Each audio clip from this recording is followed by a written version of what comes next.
thank you for all of you guys that are joining us in today's stream. Hopefully you guys are going to find it pretty interesting, pretty exciting. We've got a lot of things to cover. So let's go ahead and dive into it quickly, just the boards that we're going to go ahead and dive into for this live stream. I've got an entire stack right here next to me, and we'll show you which boards we're going to be diving into. So first and foremost, the first board that we're going to go ahead and touch on is going to be in our TUF Gaming series. So this is going to be a refresh to our TUF Gaming Z790 Plus with the TUF Gaming Z790 Pro Wi-Fi. So that will be one of the boards that we're going to be covering. And for ROG STRIX, we're going to have a total of 3 different series of boards that we're going to go ahead and touch on. So here we're going to have essentially the ROG STRIX Z790-A Gaming Wi-Fi 2. So that's going to be an update for the ever kind of perennial favorite for those of you that are looking for a white silver theme based motherboard. Really great foundation to be able to be an entryway into our enthusiast ROG STRIX series motherboards. We've also got 2 really great options that I think for a lot of you are going to be really great choices because they really hit a sweet spot in terms of just the features, functions, specifications that they bring to the table. I think are going to be really great value options. So we're going to have the ROG STRIX Z790-F Gaming Wi-Fi 2, and then of course we're going to be talking about the ROG STRIX Z790-E Gaming Wi-Fi 2, which I think a lot of people before they get into the Maximus series is a very popular board because it really brings a huge amount of specs to the table. Very exciting, and especially if somebody is interested in terms of not only things like Wi-Fi 7, but 5 M.2 and even PCI Express Gen 5 M.2 SSD support, the Dash E is going to be the model for you. But I know many of you, of course, watching us the stream here are, of course, excited about the flagship series of products, which are going to, of course, be our highest and ROG Maximus series. So we are going to be talking, of course, about those guys as well. So you can see right here, we've got 3 new ROG Maximus series boards with the ROG Maximus Z790 Dark Hero. That's going to be an update, of course, to the perennial Hero series. Then we've got an update with the Apex, the Apex Encore. So not only are we refreshing it into a previous color from white to black, but we've got some really cool additions for this Apex Encore. So for those that are really going to look to push those clocks, but also looking actually for some very impressive core specification support, the Apex Encore may be the board for you. And then of course, rounding it out, we're bringing back the formula where, of course, for the original launch of the Z790 chipset, we did not actually offer a formula board. So we're updating, of course, the original Z690 version with now a Z790 version, but there's going to be quite a number of improvements. So we're going to tackle each one of the boards, and so you guys have a clear understanding. The way I'm going to go ahead and break it down is we'll have essentially, hopefully, a clear slide that'll break down to you essentially what are the differences between the prior board and then what are you going to get with the new board. So then hopefully if you want to be able to compare and contrast. But of course, many of you that are maybe looking to buy these boards, you might not actually be right now on a socket 1700 series based motherboard. So you might not be running Z690, you might not be running Z790, maybe you're still on an older Intel platform, maybe you're on an older AMD platform, maybe you've been waiting to kind of make your upgrade. And so the great thing is here, we're going to also recap essentially what you're going to be getting if you decide to build or upgrade to this chipset, to this platform. What are you going to be getting in terms of the core specification support and how that's going to break down. So we're going to go ahead and be talking about all those different items. Just with a quick recap of Z790 chipset, what do you get? So let's go ahead and quickly take a look at the chipset block. So I think this will probably be most pertinent for those of you that probably haven't made essentially the upgrade, right? So you're still essentially running maybe a prior generation platform. So you might be wondering, well, what am I going to be getting? Well, if we take a look here at the overall 700 series chipset diagram, we can actually see really all the core specifications that we're going to be getting if we decide to upgrade to this platform. So of course, your CPU has PCI Express lanes, it has the memory controller, so it's going to be defining a lot. So with Intel series CPUs, they do actually support both DDR4 and DDR5, but all of the refresh motherboards that we're going to be talking about are exclusively DDR5. So keep that in mind. If you want DDR4, we still do have DDR4 offerings in our Z690 and our Z790 first wave series of motherboards, but all of the refresh boards that we're going to be talking about are focused on DDR5. Now, we'll talk a little bit more in terms about performance in a forthcoming live stream later this week, as we still have a performance embargo in place, but you can go ahead and create a baseline in terms of understanding that DDR5, of course, has an overclocked level of frequency that oftentimes gets communicated, and then you have your base, what's called Intel port table, which is the default operating specifications. So that's actually what this number is right here. That's not reflective of, let's say, the overclocking range that the CPU may allow, or the overclocking range that the motherboards may allow for. If we use actually 13th gen as an example, it's very common that 13th gen, about 75% of the CPUs approximately could hit about 7,000 MT. So that's quite a bit of a healthy overclock. And you'll definitely be able to have a great DDR5 overclocking experience. And we're going to talk about some cool features that these motherboards bring to the table, especially if you're interested in DDR5 overclocking. For PCI Express support, it's pretty straightforward. You can see that the CPU is going to provide you 16 lanes up to PCI Express Gen 5. Of course, all graphics cards on the market right now are only PCI Express Gen 4. You do have 4 dedicated lanes for a primary PCIe NVMe M.2 SSD. So if you're running a Gen 4 M.2 SSD, you can essentially run by 16 and by 4. There's no limitations. If you decide, though, that you want to run a PCI Express Gen 5 M.2 SSD, you will be pulling lanes away from the CPU. Now, in reality, though, that's not a factor. If we take a look at something even like this, this is this is our TUF Gaming RTX 4090. It's about the fastest graphics card you can get on the market. If you talk about an overall GPU, 4090, even running at by 8 speeds, will not be limited in terms of its overall performance. So you don't have to be worried that if, based on kind of the layout of the board or the configuration, if it drops into a by 8, to be able to then provide other essentially links from those PCI Express lanes, are you going to essentially see a reduction in performance? You won't. So it's not something you have to worry about. Beyond that, some of the other core things that, of course, you will get is you get high-speed networking. Every single one of the boards will be offering at least 2.5 gigabit Ethernet. All the boards will be offering a minimum of at least Wi-Fi 6E, with actually the majority being all Wi-Fi 7. All the boards will have high-speed USB 3.2, including a minimum of at least 20 gigabits USB, so you're going to be able to have 4 times faster than traditional USB speed of 5 gigabit space connections. And then you're also, of course, going to still maintain traditional support for things like SATA connectivity on the boards. So overall, that gives us a base quick recap of what we're talking about from the chipset side. So now that we've got that out of the way, we're going to quickly take a look at just the CPUs that are available and released. We're going to quickly make a note on interoperability and compatibility when it comes to the motherboards, and then we're going to start getting into the actual boards themselves. But just giving you kind of a recap here in terms of what we're seeing from the CPUs, you have your traditional kind of stack that's going to be available. All of the motherboards that we're talking about fully support all the i9s, the i7, and the i5 series of CPUs. So you don't have to be worried about any one of the boards. And even before I get into it, just right out, even if you were to buy the TUF Gaming board and you were to pair it with the latest 14900K series CPU, you're going to have a stable and reliable and very performant experience, whether you're running stock or overclocked. So you shouldn't kind of isolate the board purchase based on a proposition of thinking that I have to go to a higher end board to be able to get a stable and reliable experience. You'll be able to get a great experience with any one of the boards that we're talking about, including, like I said, the most entry TUF Gaming board that we're going to be noting on. So no worries in that respect. Now, what we can see right here is that for the most part, things are going to look pretty similar. We're seeing essentially some clock bumps up where you can actually see some pretty aggressive clock frequencies. This will be the first CPU from Intel where they're noting, of course, that 6 gigahertz max turbo frequency. Of course, keep in mind that's on a singular thread, right? So that's max opportunistic turbo. And if we compare this to 13 Gen, you can actually see that overall you're usually talking somewhere about 200 to 300 megahertz bumps in terms of the frequency. The i7 might be, maybe for a lot of you, maybe one of the most exciting SKUs because, of course, it has seen quite a bit of a pump up in terms of the actual number of total threads that are available. So you can actually see right here the Core i9 is going to be 32 threads, the Core i7 will be 28 threads, and the Core i5 will be 20 threads. All very, very performant parts. Really amazing experience regardless of what you're going to be doing. Also make note, some people forget about outside of threads that there is a cache differential. So you can see that there is a cache difference between the Core i9, the Core i7, and the Core i5. Memory support is going to be the same across the board. PCI Express lanes is going to be the same across the board.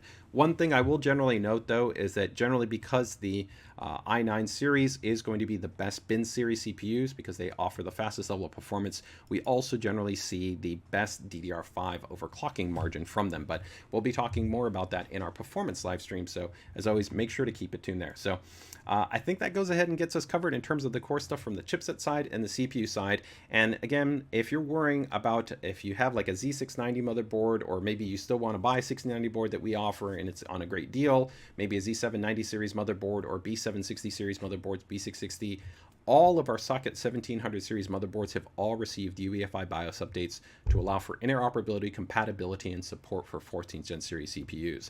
So outside of these boards that we're talking about, all of our Socket 1700 series boards have essentially these UEFI updates. You just have to update the UEFI BIOS and the MEI firmware. That's important. Make sure to update both of those items, and you can support those next generation 14th Gen series CPUs. All right, guys. So that's going to take care of that. I think now we're going to go ahead and get ready to jump into the new boards. So this is going to be the TUF Gaming series. We're only going to have one model in the TUF Gaming series refresh, which is going to be the TUF Gaming Z790 Pro Wi-Fi. It's going to be coming in at $299. Okay, so that's going to be about a $50 increase compared to the current Z790 Plus Wi-Fi. Okay, so let's go ahead and we'll take a closer look at it, but let's quickly just recap actually what are you going to get? What is the kind of the big improvement that you're going to have for this generation compared to, let's say, the prior generation? So we'll go ahead and take a look at that. For the TUF Gaming motherboard, we can actually see right here, here's the TUF Gaming Z790 Plus, and here's the TUF Gaming Z790 Pro. So here's your current generation. We actually had this in a DDR4 and we also had it in DDR5, but we're comparing the DDR5 to the DDR5. So the first thing you're going to see is, of course, a little bit of an aesthetic difference.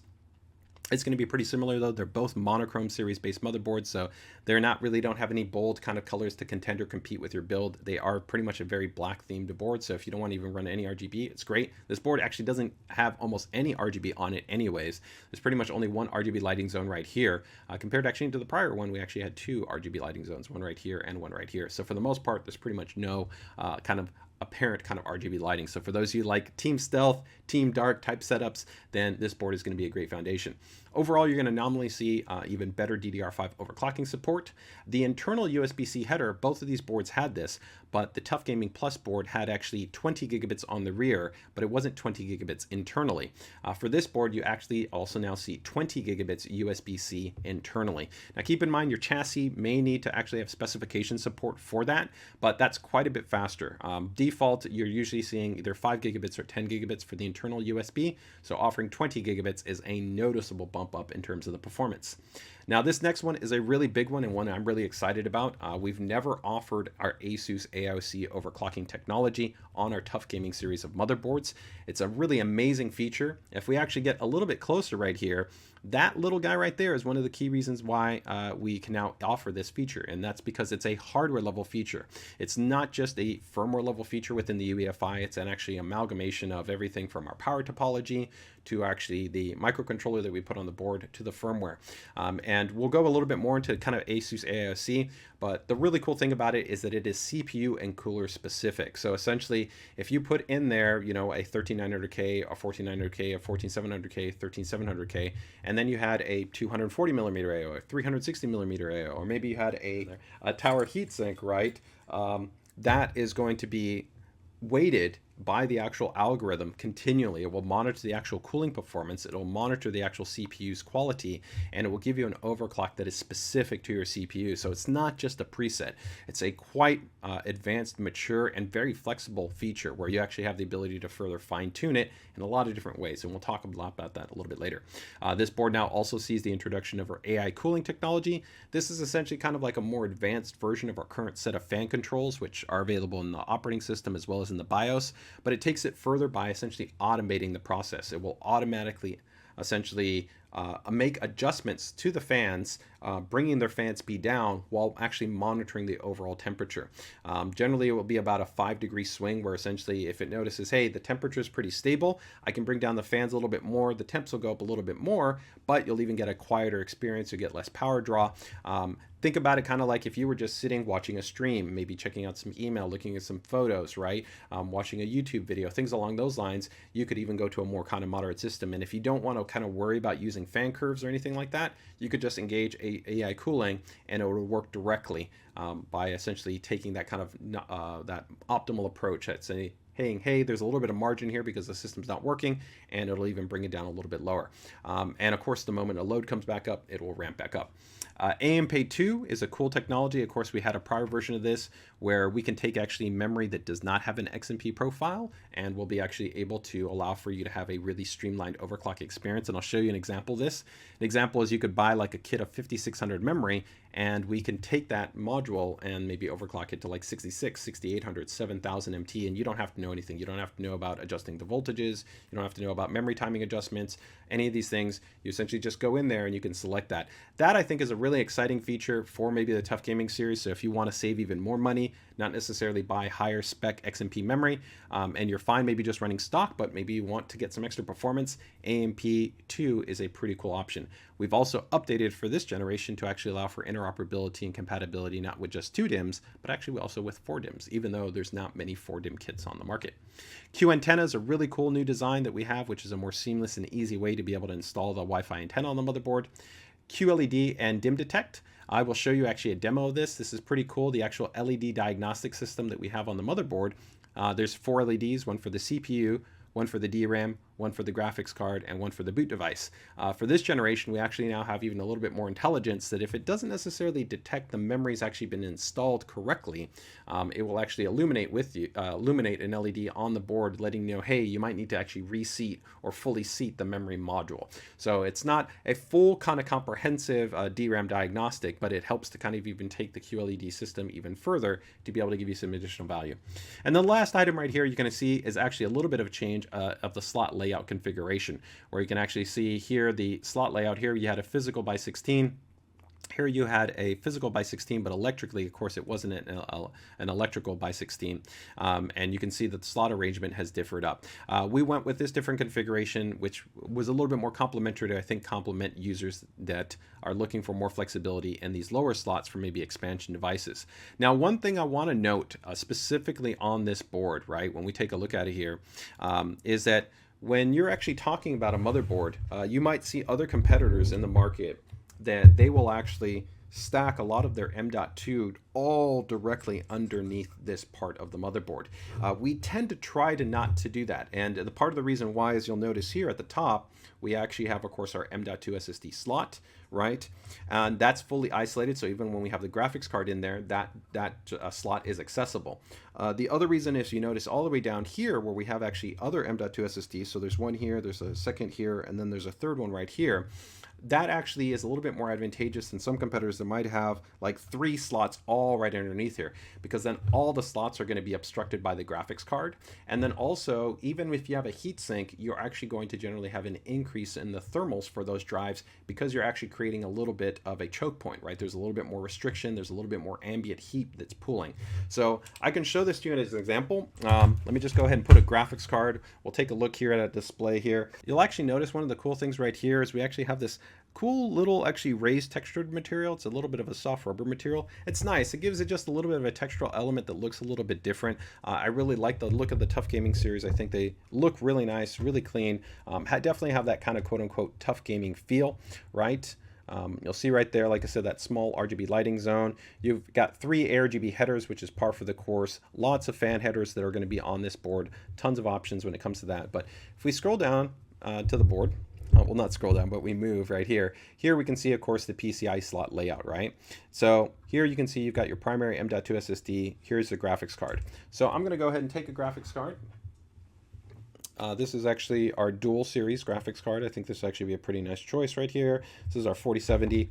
So this is actually only a 2.5 slot card, so it works pretty nicely in terms of you can still see that even down here, I would still have access to this slot and to this slot and to this slot. So actually all 3 additional slots are still available to me when I have this dual card, right?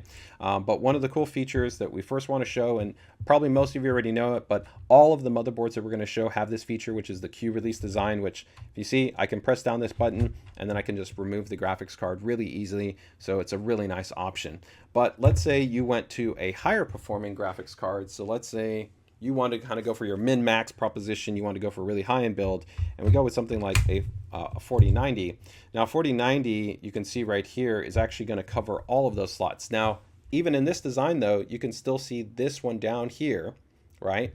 That actual, that heatsink is still accessible. With some other competitors, that slot would not be accessible. So here I still have this available. I wouldn't necessarily have to remove the graphics card to be able to have access to it, although it's very easy with that PCI Express.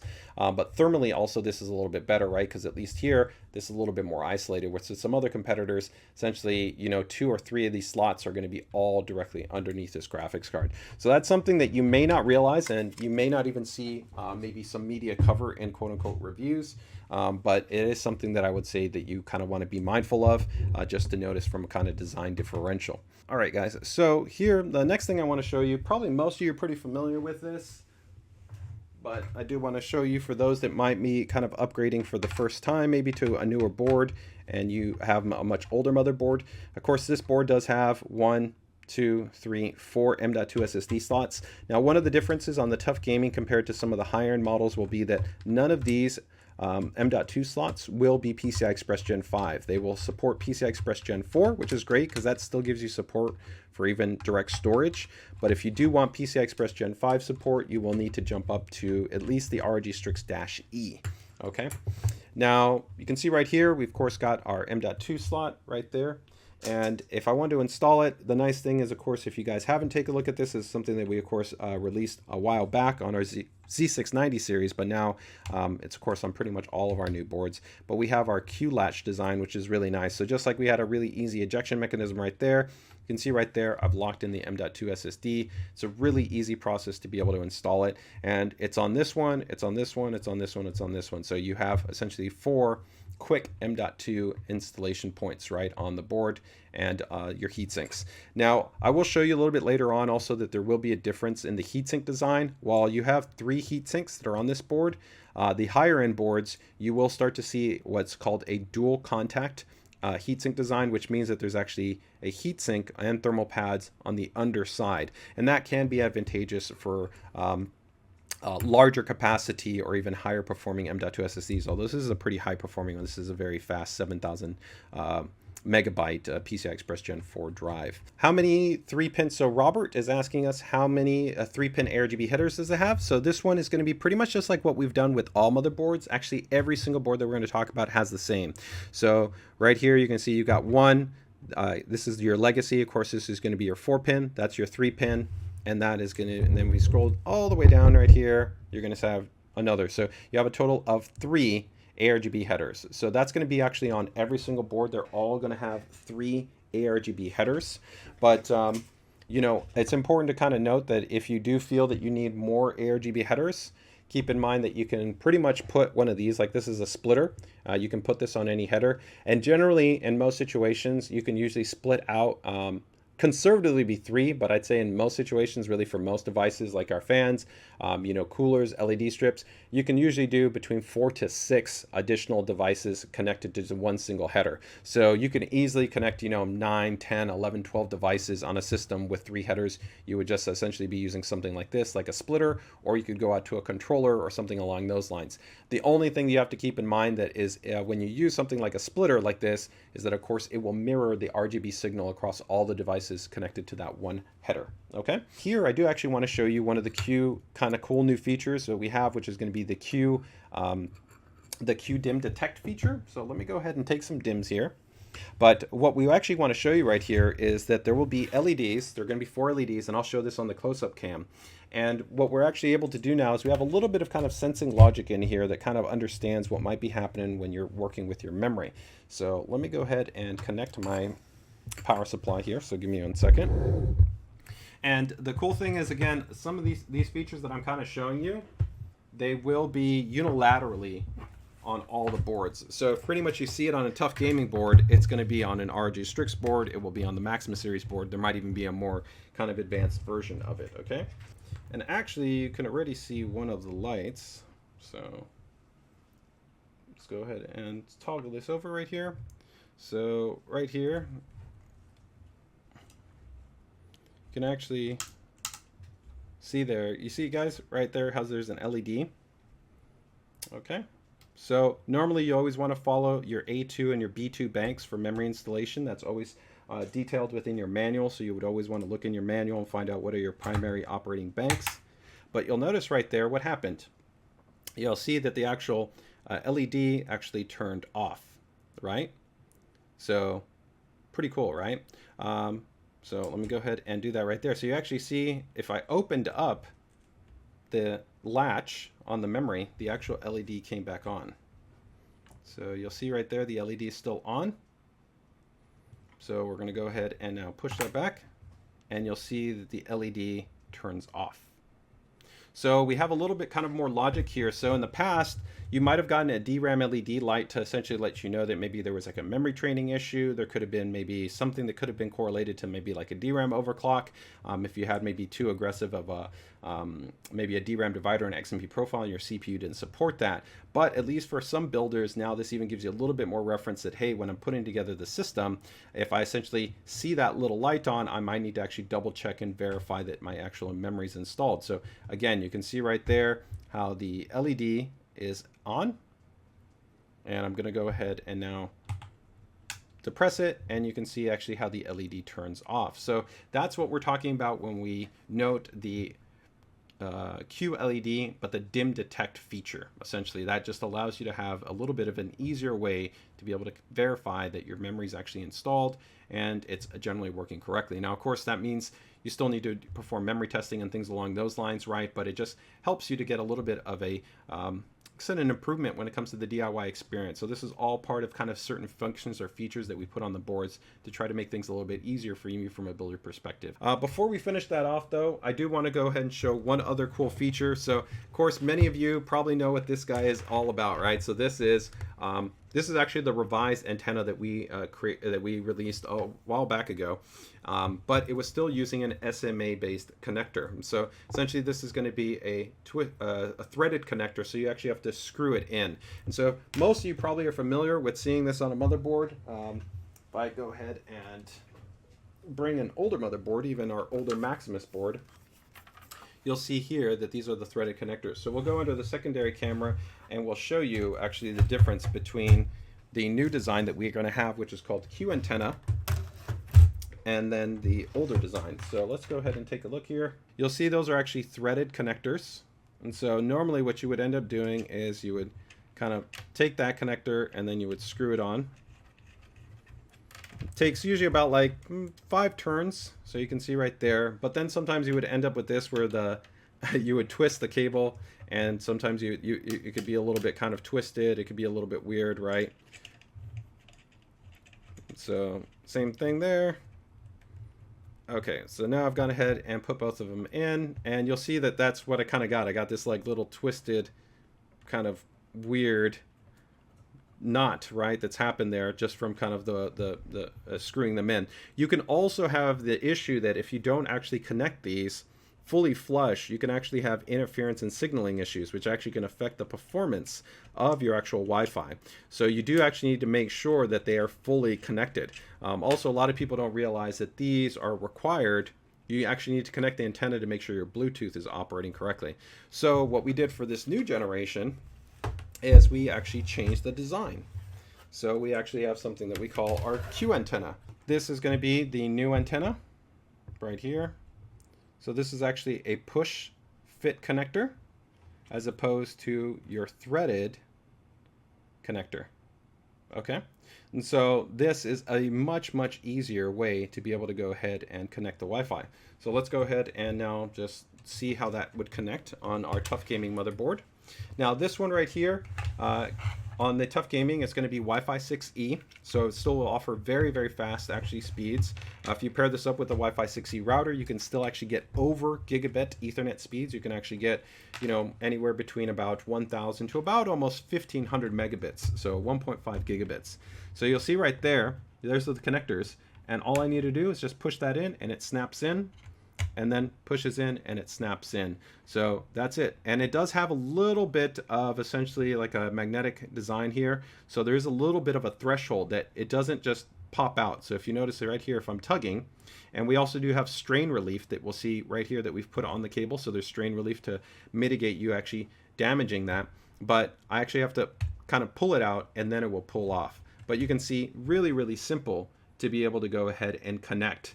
So it's a really nice kind of streamlined design. So again, all I need to do is just push down on that connector, and then that's it. So really simple, right? So you can see how long did it take me to do the other one? The other one wasn't really that long, right? I still was able to clearly do it under a minute, but for sure this is going to be easier. You get less cable management, and of course just removing it, you don't have to worry generally about getting that knotting. It's just really simple, really nice. And again, all of the motherboards that we're going to talk about today all have this Q antenna design. So when you see Q antenna, what does that mean? That's actually what that means, is that, again, I can just pull that out, and that's it. So really, really simple, really easy, a really nice option. So very, very simple route. So that's going to, again, be the Q antenna design. Okay.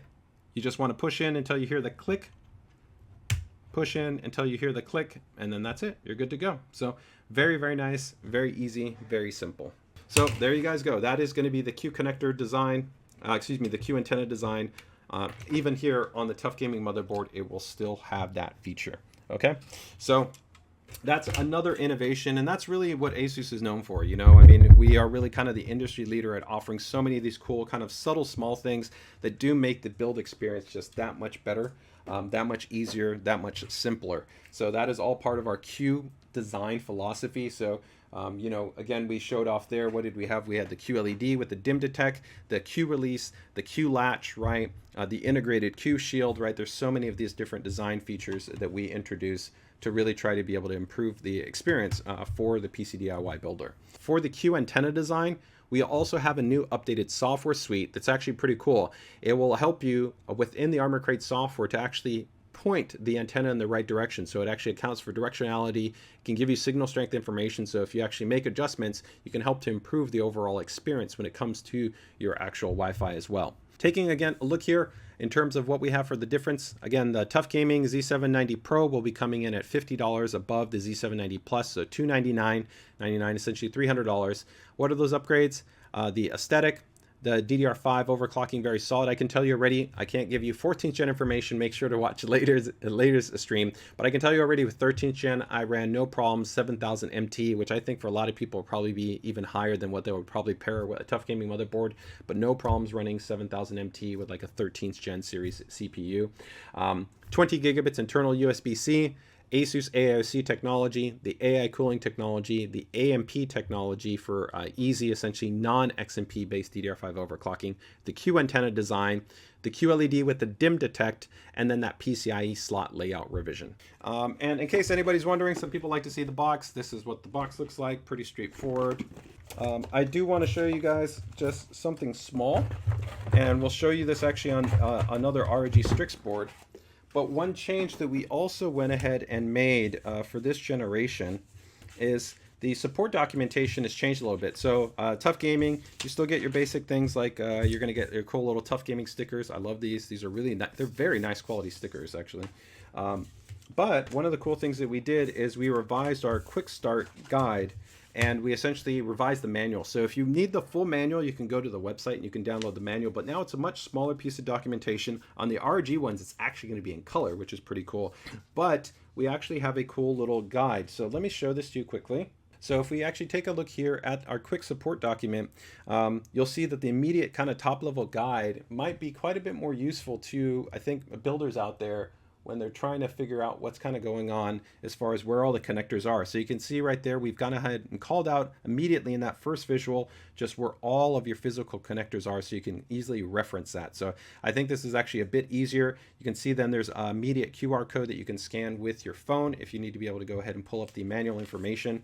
And then you have more kind of just immediate guidance right here on installing things like your CPU, installing your memory, installing the cooler, the M.2 SSD, right? And then some of the other kind of key specifics for the rest of your system. So instead of having like a whole manual where you don't really kind of need a lot of that information, although I always recommend actually reading through the manual, we now have just a little bit more of a focused quick start guide. So for our ROG STRIX series, we're going to have 3 models for the refresh. So we're going to have the ROG STRIX Z790-A, we're going to have the ROG STRIX Z790-F, and then we're going to have the ROG STRIX Z790-E, and they're all going to be the Wi-Fi 2. So keep that in mind. There will all be 2 designation, okay? So let's go ahead and take a look at these 3. So we already made the announcement for this one right here, which is going to be the ROG STRIX -A in white, right? Again, that's going to be our white silver theme. Then there's going to be the Z790-F gaming Wi-Fi, and then there's going to be the ROG STRIX Z790-E gaming Wi-Fi. I did forget to note there Wi-Fi 2. So keep in mind, all of these models, it's going to be Wi-Fi 2 is going to be the designation difference, because the non-2 is essentially the original model. So some of the cool things that you're going to get here with these ROG STRIX models, as we talk about them, is across the board. If we just kind of note some high-level kind of consistent items between them, all of them are going to support actually 5 M.2 SSDs. So that's going to be an upgrade already from the TUF Gaming. So you go from 4 to automatically all of them will support 5. All of them are going to support that ASUS AiOC technology. All of them are going to come with Wi-Fi 7. All of them will have 2.5 gigabit networking.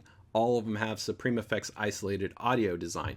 They all have at least 20 gigabits USB connectivity on those boards. So you can already see that really they offer a great foundation. They're all going to have the Q-Release design. You can see there's the Q-Release, there's the Q-Release, there's the Q-Release.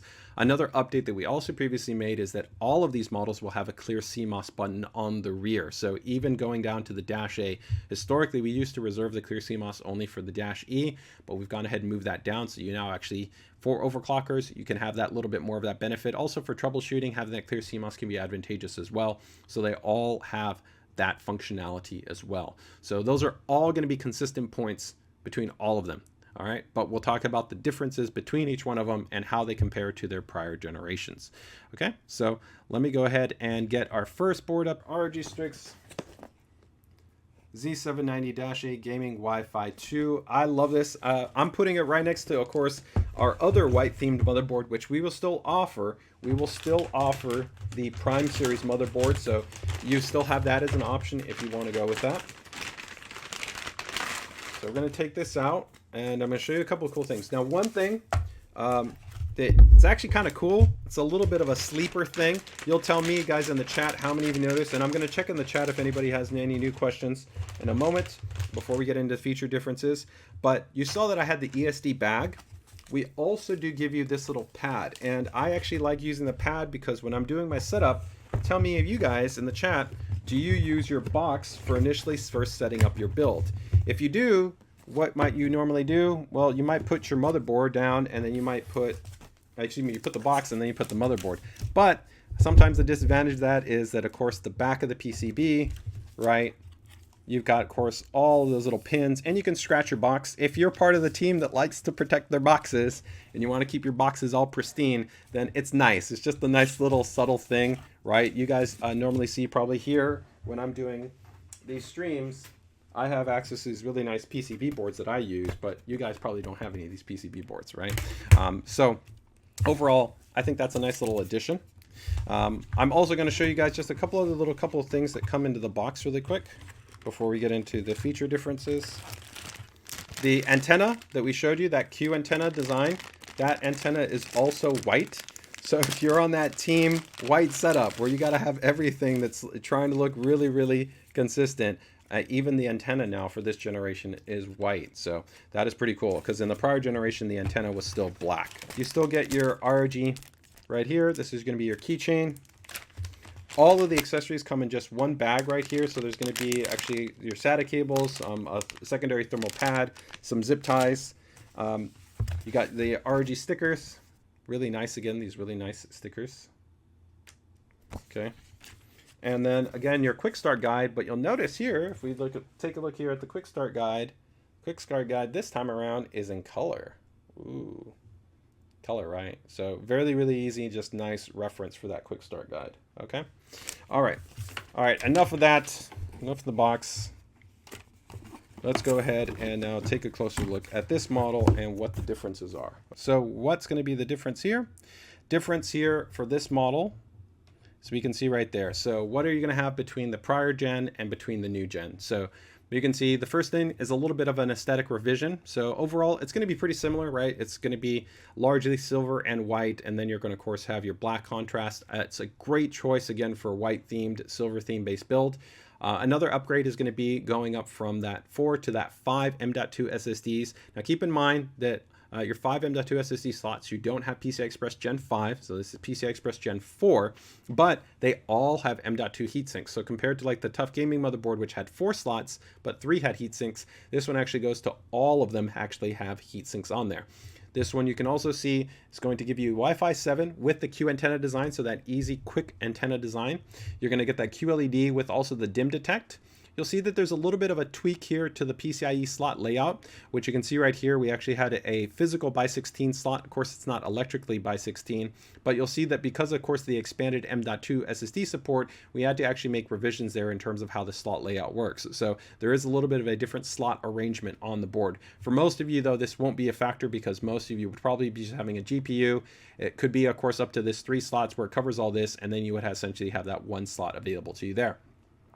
In addition to that, the board actually also gets an upgrade from 10 rear USB ports to 12 USB ports. So there's now a total of 12 USB ports on the rear, and this one also supports AEMP II. Okay. Now I didn't note ASUS AiOC because already all ROG STRIX motherboards came with ASUS AiOC. There's a lot of other things that ROG STRIX boards already come with. We might touch a little bit on those things, but this is just what's new. So I'm not covering essentially things that already were included with the board previously. This is essentially what is new.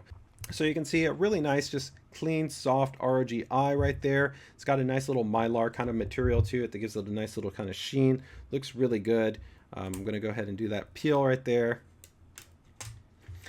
Is the formula an ATX? Yes. So actually all the boards are ATX. There's no EATX. The only ATX board that we had was just the Extreme. So both the Hero, the Formula, and the Apex will all be essentially ATX-based boards in terms of their dimensions. Okay, so got a couple of little peels right here. We'll just kind of peel that for you guys. You can kind of take a look right there. But you can see really, really nice, just clean design, right? And you can see one M.2 SSD. You've got another M.2 SSD, another M.2 SSD, another M.2 SSD, another M.2 SSD. So as I noted, right, in total, you're going to have a comprehensive 5 M.2 SSDs on this board. You also get the Q release design on this board, so that easy ejection mechanism that's going to be on here. So that's going to be really nice, right? You get the Q antenna design. Now, one thing that you'll actually notice right here is that this internal header, that USB 3 header, is actually a reinforced header. So if we do compare that to the TUF Gaming board, this is a little bit of an area where, again, where we kind of upgrade just some premium elements. If you take a look here at the TUF Gaming board, you'll see right there, there's the header. But then you can see the header right there. It's actually got that silver around it. That silver is actually a reinforced header. We actually have been doing that for a while, like on the power connections. So if you actually look at the power connections right here,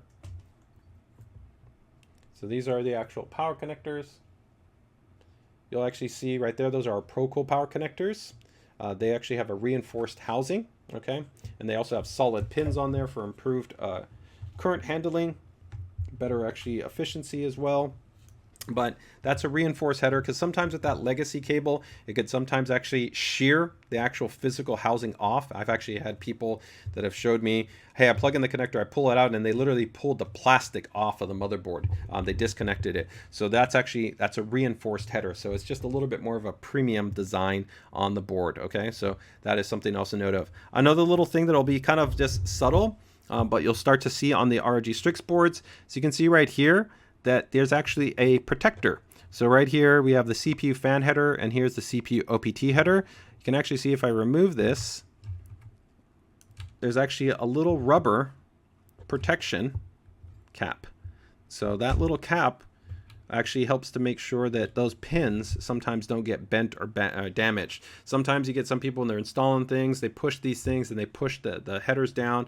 So they're essentially very small, but that's another little thing that you'll see that kind of is coming there with the board. So just if you're wondering about that, if you don't go, it's like, I can't see all the headers, actually some of the headers are protected, right? They actually have covers on them. So do keep that in mind. So again, that's a little kind of protector for the header. So I'm just going to put that back on there.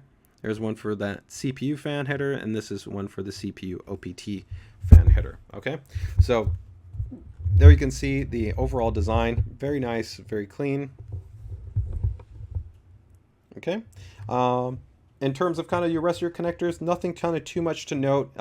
The audio is going to be upgraded compared to the TUF Gaming series. This is going to have, of course, the Supreme Effects audio codec, so it has a much more comprehensive software suite. It also has the SavvyTech amp, which is going to be a higher grade amp that's going to be on board. But I do want to actually show you guys here the M.2 SSD, because there is one thing. So when we compared to the TUF Gaming board, we of course saw that we had the Q-Latch design, right? But here we can actually see the difference where I was talking about that on that M.2 SSD. Here you can see that you have essentially a dual contact design. So you have the heatsink here and you have the thermal pad, and then here you have the heatsink and a thermal pad. So there's actually contact on the front and on the back. So again, if we go back to our TUF Gaming board and we take a look right there, you have that really easy M.2 SSD design in terms of actually installing it. It works great, and again, you have very good thermal dissipation performance from the heatsink that also comes with the actual with the board. But the ROG boards will start to offer this type of also design. Now, as you get to higher end boards, we'll even have multiple dual contact designs. So not every single slot will be on here. So if you notice, like here, if I go down to these bottom slots, let me go ahead and move up here a little bit.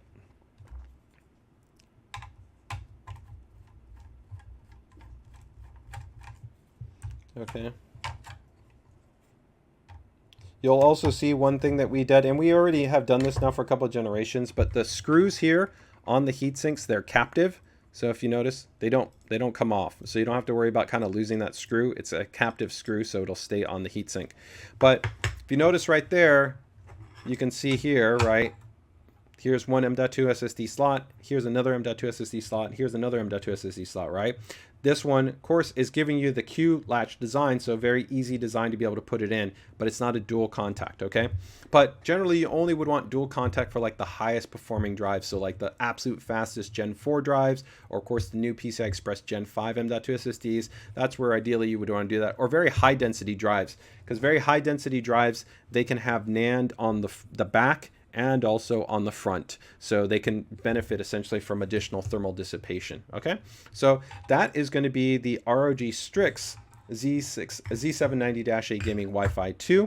And overall, that's going to account for, I think, pretty much most of the key elements that you're going to have. A nice, really solid upgrade for a lot of people here. I do want to show off the rear I/O. We'll show an image off of it, but I'll also show it right here on video. So you can see very, very nice rear I/O configuration. So you got your clear CMOS right there, USB BIOS flashback, DP, HDMI. You can see right there 4 USB. Those are USB 2, then 5 gigabits USB, right? Then you've got right there, you're going to have a 20 gigabits USB-C, another 10 gigabits USB, another 10 gigabit USB-C, another USB Type A, that's going to be 2.5G, and then again the quick antenna design, so that's that push fit antenna design, and then your multi-channel audio with optical. So you can see that's going to be 4, 8, 10, 12 ports on the ROG Strix -A Gaming Wi-Fi 2. So even though this is the entry Strix board, that's a lot of rear USB. Really, really nice, really great overall I/O design. Okay, and very, very robust VRM design also on this model. Again, I'm not going to touch on it too much. You don't have to worry about it. The power delivery on all of these motherboards is going to be very high grade, stable, reliable, and efficient. So it doesn't matter whether you're going to be running stock or overclock, you're going to be able to have a great experience. Now, the power delivery design, as we move up from the TUF Gaming to the ROG Strix models, will be higher, and as we even go to the ROG MAXIMUS series, they will of course have the highest NVRMs, which is not just the number of power stages, the amperage, but the capacitors and the inductors. All of that gets an upgrade, and even the PCB design is higher grade with more layers. Also goes to a low loss PCB design as well. So there's numerous kind of design benefits that you get in that respect. If somebody has questions on that, feel free and ask, but really for the most part, it's not something you have to kind of be conscious about or be super worried about in terms of the power delivery, because again, even from that TUF Gaming model, they're all going to be very, very performant. Okay. All right, so we're going to go to the next model, which is going to be the -F. All right, so moving up, what do we get? So here you of course move into a black themed based motherboard.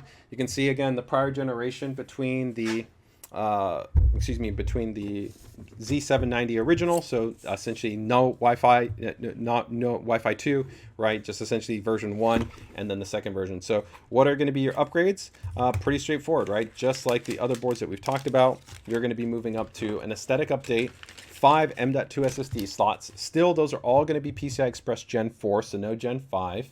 You're going to also have the DIMM Flex support. DIMM Flex feature I'm going to talk about is a very cool feature. Now, I didn't note it on the other boards, but the other boards do have this, but it's a really, really cool feature, and we will talk about it because I think for those of you that really are excited about DDR5 overclocking, this may be one of the coolest features that we've had since something like Dynamic OC Switcher. So I think it will be a very exciting feature for many of you that are interested in maximizing DDR5 overclocking and also improving stability. All right.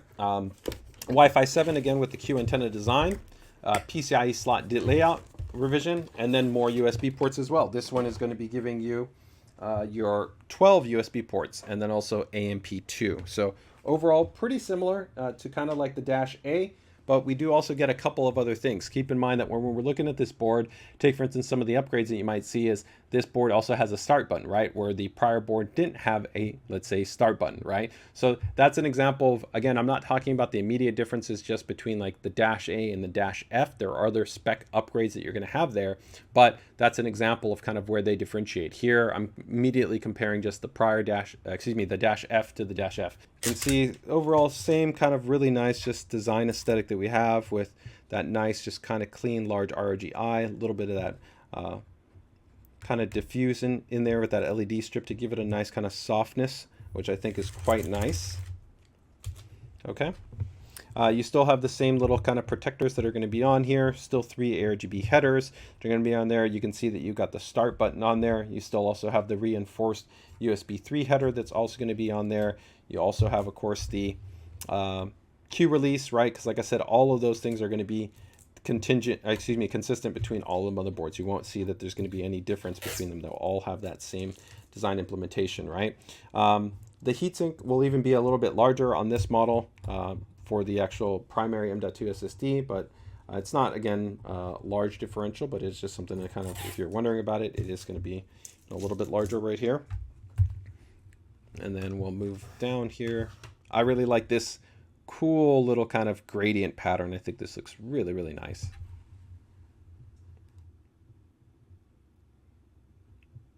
All right, there you guys go. And didn't touch on it, but the boards do have them. Let me see if I can show you guys right down here. You should have the, let's see, where is it? Right here, this header right here is going to be on the boards.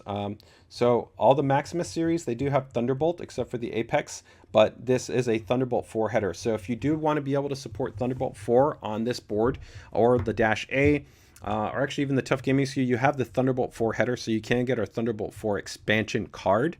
So that will allow you to go ahead and add that, even though this board by default does not have the Thunderbolt connectivity.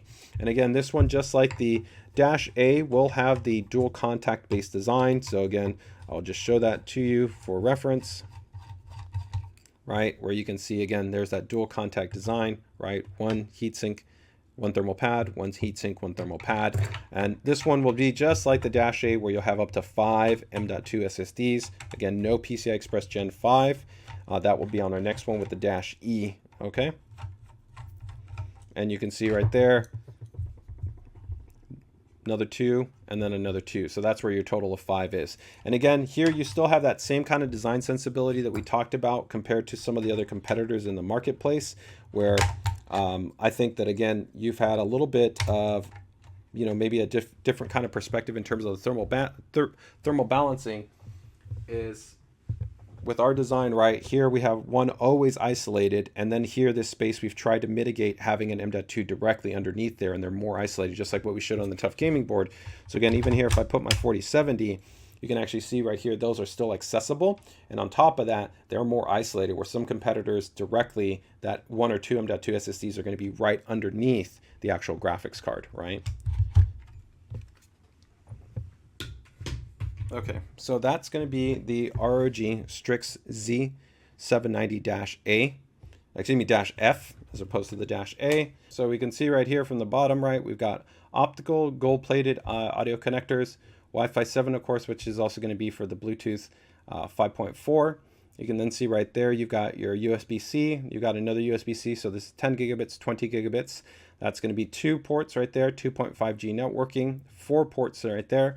Those are going to be 2 USB 2, right? And then these are going to be high speed, so 20 gigabits and 10 gigabits. Then you're going to go up, and you're going to get 4 more 5 gigabits ports, and then you're going to get 4 more USB 2 ports. Huge level of connectivity available on the board. You got your HDMI. You're also going to actually have DP on this one as well with the clear CMOS and the USB BIOS flashback. So the Dash F is a really, really great value if you're just looking for tons of USB ports, tons of M.2, really great overclocking board, that Wi-Fi 7. You know, this is going to be a hard board to beat for its overall, I think, kind of value proposition. If you're really kind of just looking for a lot of the spec minus something, maybe like I said, like PCI Express Gen 5 M.2 SSD support. So there you go. There's your rear I/O for the Dash F. So again, you can see 4, 8, 12, right, 14. And this is 20 gigabits, that's 10 gigabits, that's 10 gigabits. USB 2, all the black ones are USB 2. That's the USB BIOS flashback port, clear CMOS. Of course, Wi-Fi 7 with Bluetooth, optical out, multi-channel along with the Supreme Effects isolated audio design, and then 2.5 gigabit. If we compare that, if you want to see here, let's just quickly show you, compare that to the Dash A. But there you go. You can see the difference between the Dash A and the Dash F, right? Still both very, very nice in terms of the I/O, okay? So now we're going to go ahead and we're going to go to the Dash E, all right? Okay, so coming in at $499 compared to the Dash F, which was $429, okay? Here you can see that you're going to get an aesthetic upgrade. The VRM has also been upgraded. Now, the VRM was already very high spec, very high performing again. So again, no issues running stock or overclocked on this model, but you're going to go up to 110 amp. Power stage is going to be on here. 5 M.2 SSDs will be on this model. This one will give you, though, PCI Express Gen 5 M.2 SSD support, though. So that, keep in mind, that's a difference, right? So the Dash F and the Dash A both gave you 5, but this one will give you also 1 PCI Express Gen 5 M.2 SSD. You get, of course, the Wi-Fi 7 with the Q antenna, the QLED with the DIMM DETECT, a revised PCI slot layout. There's actually more rear 10 USB 10 gigabits ports. Also, critically, down here, you may not notice, but there's 2 USB 2 internal headers, and here this board actually has 3 internal USB 2 headers. And so that can be useful for those of you that run lots of kind of internal controllers, right? So you've got maybe something like our Strix LC, or maybe like a ROG 2. Maybe you've got like a TUF Gaming set of fans that then may plug in there, or maybe you got an optional USB controller. Maybe you're using something from another company, right? But you need those USB 2 internal headers. Most boards usually have 2. This one actually has 3 internal USB 2 headers. So some people, they end up having to buy like a little hub module to plug into one of those headers to give them more internal USB 2 ports. This one is already going to give you essentially 3. So static upgrade, VRM upgrade, 5 M.2 SSDs with PCI Express Gen 5, right? The DIMM Flex support, the Wi-Fi 7, the QLED, the revised PCI slot layout, 10 gigabits ports, 3 internal USB 2 headers. So that is going to be pretty sweet in terms of everything that board is bringing to the table. Let's go ahead and take a closer look at that one. So give me 1 second here. This one's really cool because it's actually got a little bit of this kind of dual kind of embossed nature right here with just a little bit of kind of gloss. So there's a two-tone. So there's a matte and then there's a little bit of a subtle gloss. It gives you a nice kind of gradient kind of between the black in there that I think looks really, really nice. And this is slightly inset, so it actually seems like it's on the inside, which is pretty slick. Overall, really, really nice design, I think, on this board. Just looks really clean. Very much, of course, in the vibe of everything that we do within, of course, ROG Strix, right? You get the same things in terms of those nice little caps right there, 3 RGB headers.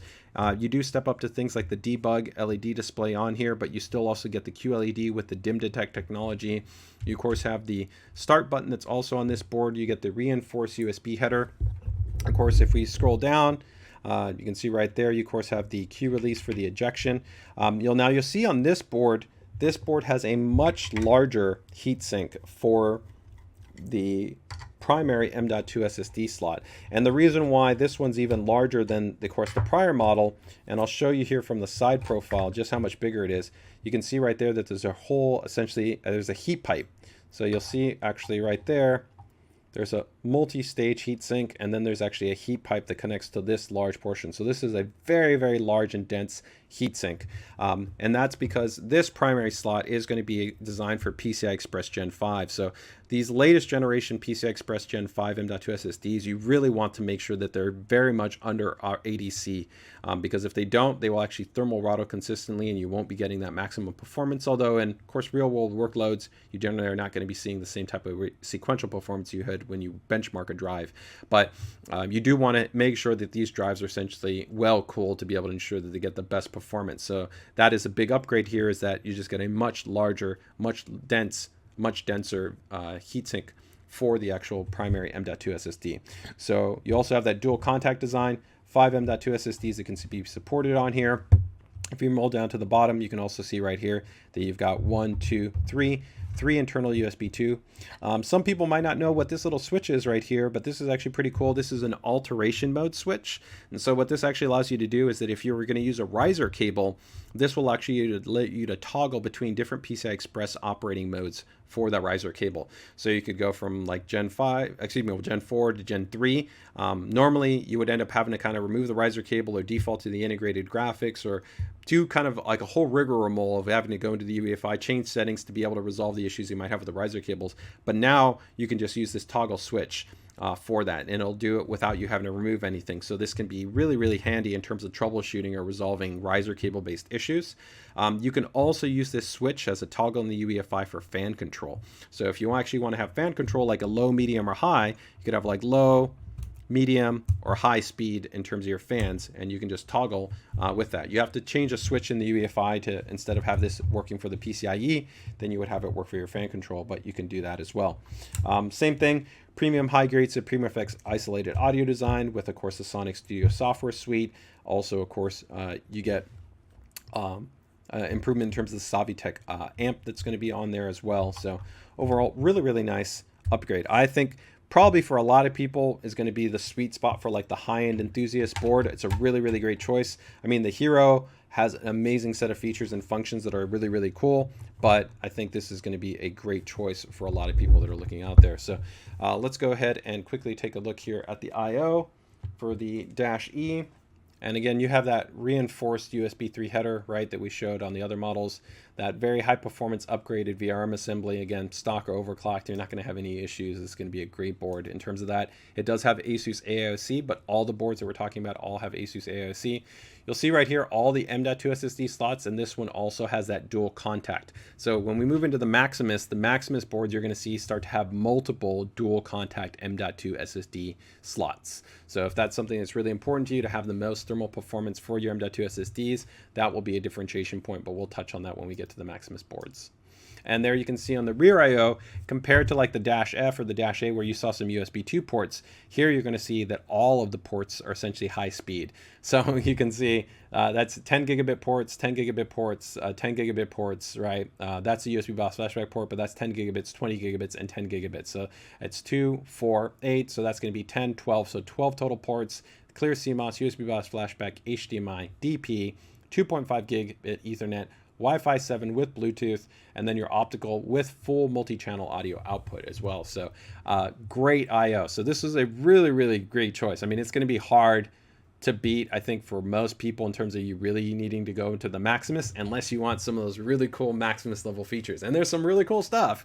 But again, for a lot of people, this I think is going to be a really great choice to really kind of give you everything you're looking for. And the stickers in here are awesome. They actually have like kind of like synthwave color vibe to them, which I think are really nice. We also do give you some nice extras, included like an extra thermal pad for your M.2 SSDs. You still get the nice keychain. You get zip ties in there. Of course, you get your SATA cables, some auxiliary items there for M.2 SSDs, and then of course the same Q antenna design. The really cool thing that with DIMMFlex is that what a lot of people don't realize when you talk about DDR5 memory is that temperature actually matters. So one of the really interesting things that actually happens when you talk about actually overclocking DDR5 memory is there's actually two different things that come into play. One is temperature. So one of the cool things that happened with DDR5 is all DDR5 modules have actually advanced reporting that actually allows you to provide a readout to the actual temperature for the actual module.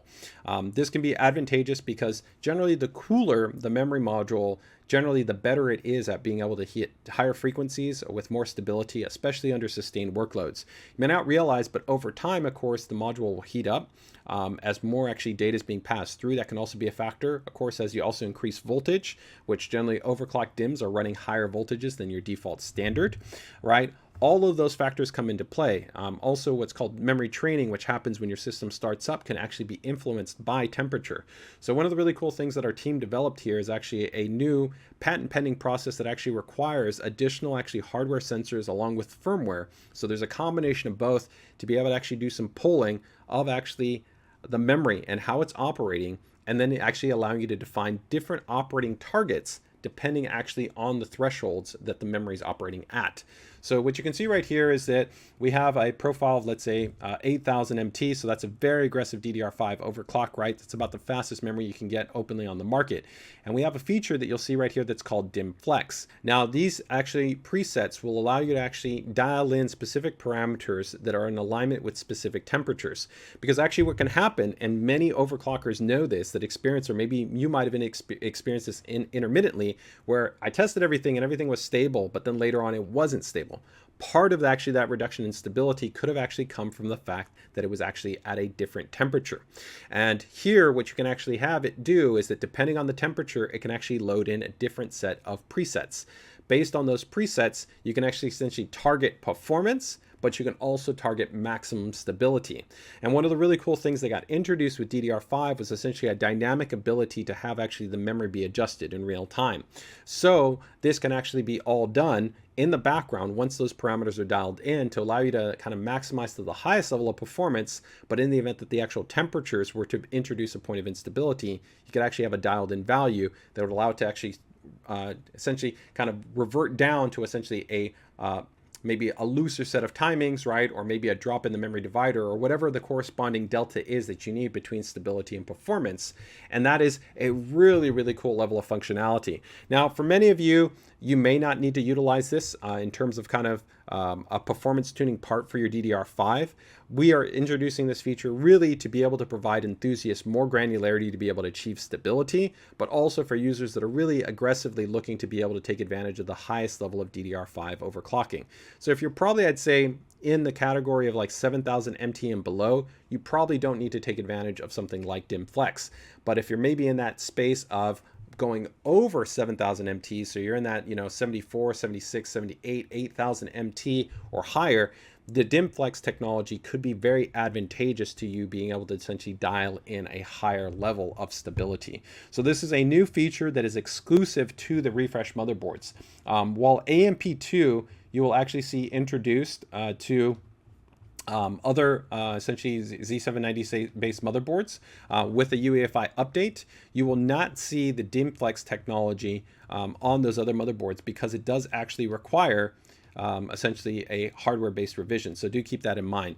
Another difference is also going to be that the TUF Gaming motherboard has that AEMP II, but it does not have that DIMM Flex technology. So you do also want to keep that in mind. So that is going to be another difference. So again, the ROG Strix-A, the ROG Strix-F, and the ROG Strix-E all have that DIMM Flex technology. These are going to be the Maximus series motherboards.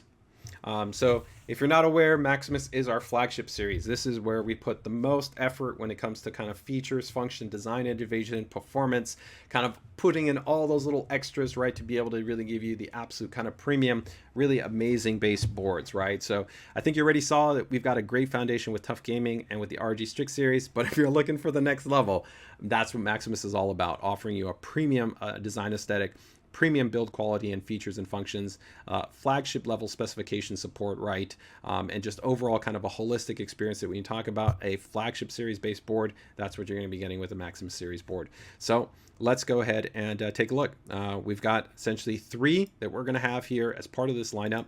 So we've got the ROG Maximus Z790 Dark Hero, the ROG Maximus Z790 Apex Encore, which is going to be focused especially for those of you that are interested in overclocking, especially DDR5 overclocking, and then the ROG Maximus Z790 formula sees its introduction as we did not have a formula for the first wave of Z790 series motherboards. So three in total. The Dark Hero is pretty much available right now with the Apex Encore and the Formula coming in, and like I said, about the next week to week and a half. Let's get ready to take a look at where the differences lie, because there are definitely some differences in terms of what these boards are going to be bringing to the table. That is the Dark Hero box. It's such a cool looking box. Definitely, I know for a lot of you guys, they really like that. So let's go ahead and take a look right here. So I'm aiming for 7800 MT. So if you're aiming definitely for 7800 MT, my recommendation is definitely probably the Dash E. I think will be a very solid choice, but I would probably be looking at the Maximus series. The Maximus series are going to have the highest PCB layer count. They'll also have low loss PCBs, which can even be additionally beneficial to the improved signal transmission performance for DDR5 overclocking. Of course, the Apex will be the absolute best, but definitely at a high target like that, do keep in mind that you also have to account for the quality of your memory controller within your CPU. Let's go ahead and take a look at this guy and see what we have in the box. To do a little bit more of a tour right here, I like the real rear of the box. The rear is pretty cool. It actually says Dark Hero. Looks pretty slick.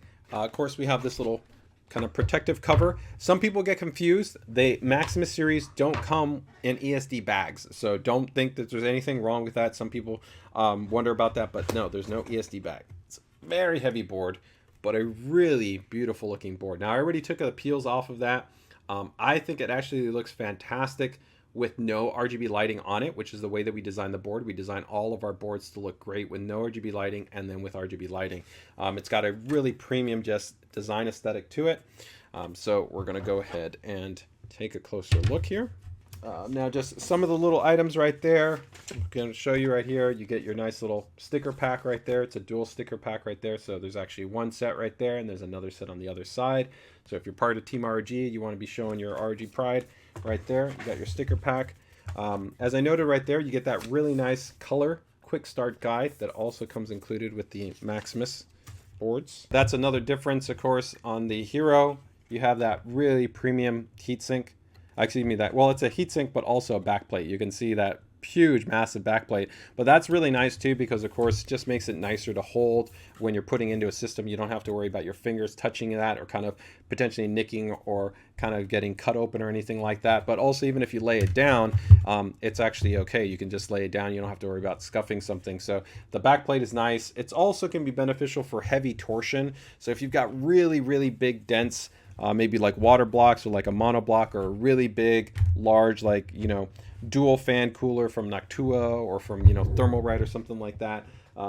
Having this type of design essentially just helps to reduce any type of torsion. So it just makes it a little bit more rigid. Well, it makes it quite a bit actually more rigid. So let's go ahead and take a look here at the Dark Hero. So Maximus Z790 Dark Hero is going to be coming in at $699. Here we can actually compare the difference between the current Maximus Z790 Hero and then the Z790 Dark Hero. So what's going to be new? There's going to be a little bit of an aesthetic upgrade. I will actually say the poly mode design is actually even a little bit more vibrant, but we'll show you that actually when we take a closer look at the board kind of up close on the secondary cam. The biggest change though is going to be a very big change in terms of the PCIe slot layout and the overall M.2 SSD support. With this generation, you didn't have native PCI Express M.2 5 support, so the board supported actually up to 5 drives, but you had to use the Hyper M.2 add-in card. Now, I actually really like that design because we do see a high number of users, and I would love to know what you guys actually do. We see a high number of Maximus Hero users that do water-cooled builds. So when you have a water-cooled build, you can actually have a single slot card. And so having that Hyper M.2 add-in card was kind of nice because you could just add in the M.2 SSDs, slot that in there. And that's also a big difference with the Hero compared to the other boards is you have dual PCI Express Gen 5 slots. So you could actually put your GPU here, or you could put your GPU here, and effectively you could run it by 8. As I noted, that's not going to be a reduction in terms of performance, but it gives you more of a visual spacing. So if maybe you wanted to show this off more and have your GPU there, you could do that. Or maybe if you want to have this and you want to have an expansion card, right, that requires a high level of bandwidth, you can also do that actually on the Hero. But this board has been redesigned to be able to actually have 5 M.2 SSDs natively on the motherboard, so no Hyper M.2 add-in card required, and that slot as well is also going to be PCI Express Gen 5. So again, remember, we start off PCI Express Gen 5 M.2 SSD support starting from the Dash E. So the TUF Gaming board, the Dash A, and the Dash F do not have PCI Express Gen 5, even though the Dash A and the Dash F both support up to 5 M.2 SSDs. So here you get 5, just like the Dash E, and it also gives you PCI Express Gen 5 support. You have that really cool DIMM Flex feature that we just talked about, Wi-Fi 7 with that Q antenna, which is that new, really easy way to be able to go ahead and install your antenna. The QLED with the DIMM Detect technology that we demoed earlier. Now SATA port does take a reduction. So the prior board actually had 6. This board only has 4. Part of that comes from actually the configurable PCH, and here, since we have more M.2, you're seeing actually a reduction there. So it is 4 SATA versus 6 SATA. It also has that AEMP II technology. It has the reinforced USB 3 internal header, but also the Hero, like we talked about earlier, for somebody asked about it, this has dual USB 3 headers. So USB-C, and it also has right here internal USB 3 and internal USB 3. And also keep in mind that all the Maximus boards have the quick charging support. So just like what we did previously, this auxiliary power header here is not for overclocking. That is specifically for 60 watt power charging support. So if you want your front USB-C port to be able to provide up to 60 watts of power, then you have to connect that PCI Express power connector, and it can give you up to 60 watts of fast charging support. It also will come with the new Intel Unison software, which, you guys, if you don't know about it, it's a really cool software suite that actually allows you to essentially have full kind of real-time access to your mobile device, whether it's Android or iOS. So you can actually do text, notification, easy drag and drop. It's a really robust, really cool piece of software, and it will come included. Again, ROG Maximus boards always give you a huge amount in this regard. They come with a full 1-year licensed version of ESIET, AV security software. You're going to also get a full licensed version of AIDA64, which comes included with the board. MemTest is built into the UEFI BIOS, right? You get that Intel software that also comes included. So there's a lot of extra value that's not just in the hardware design. There's so many other cool things that come with the Maximus boards. But let's go ahead and now take a closer look here at the Maximus board. Let's put our lighting on here. And right there, you can see actually just how cool that new Polymo display is on here. So it's even a little bit brighter. I'll darken that up just so you can kind of see in there, but it's got a really cool design right there. It almost creates like a little bit of a kind of a depth effect that you have there that's pretty slick. It's really nice. And of course, when you go into the RGB software within Armory Crate, you can customize the lighting, and you do have different kind of patterns, different preset control that you have available to you. This is just the default animation that's on the board. Again, and if you turn it off, which if you're kind of team dark, team no RGB, team stealth, it still looks fantastic because it has that like chrome appearance, which I think looks really, really, really nice. Now here you're going to see a huge, massive VRM heatsink. The power delivery is going to be the best on the Maximus series boards, where of course we have even higher performing power stages, a higher number of power stages. This is a full heat pipe assembly that goes from here into here. This is all a heatsink, although on the prior Dash E it was also an extended heatsink design, but just massive heatsink assembly, higher grade capacitors, microfine alloy inductors. So again, the power delivery on here is outstanding. Higher PCB layer count with also a low loss PCB design that you're also going to have on this board. Some of the other things that you may or may not notice is that we do grouped power connectors. This is going to be more advantageous for enthusiasts and water coolers. Instead of having kind of multiple fan headers split on multiple parts of the board, we kind of group them all together in quadrants to allow for kind of more streamlined cable management, right? You're going to have, of course, your start, your flex key, which you can map to different functions right there. You're also going to see right there that you're going to have the retry button, which is going to be a new introduction there as well. As we scroll down there, a very large, very dense M.2 SSD heatsink right here. Now, if you guys remember when I showed off on the other boards, right, that the M.2 SSD heatsinks on the other ones, you had one dual contact design. If we take a look here at the Dark Hero one, you're going to see that massive heatsink. So it's a huge heatsink. But if we take a look here, for this board, you'll also see that we now have multiple M.2 dual contact slots. Okay.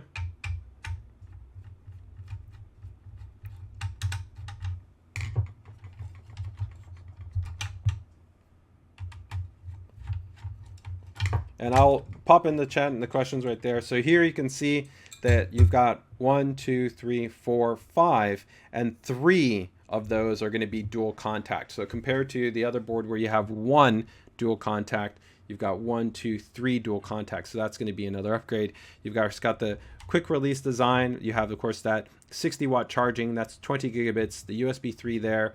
You're also going to have your USB 3 connector here. Excuse me, your secondary USB 3 all the way down here. You got your water flow headers, so this is going to be for inlet and for outlet, right? As well as for water flow monitoring. That's the water cooling zone header. That's not going to be something on the ROG STRIX series. You also still have that PCI alteration mode switch that we talked about, the dual PCI Express Gen 5 slots that are on this board, and then the Supreme FX audio design. Keep in mind that this board does have an ESS Saber DAC and AMP built on board, so the audio is higher grade than the audio that you get on the ROG STRIX boards, which is still Supreme FX. It's very nice. It has the Realtek 4080 audio codec along with a Savitech amp, but this is going to have that 4080 in conjunction with an ESS Saber DAC and amp on board, so it's going to be higher grade. I really love this really clean design here on this heatsink assembly that we have here for the Dark Hero. Okay.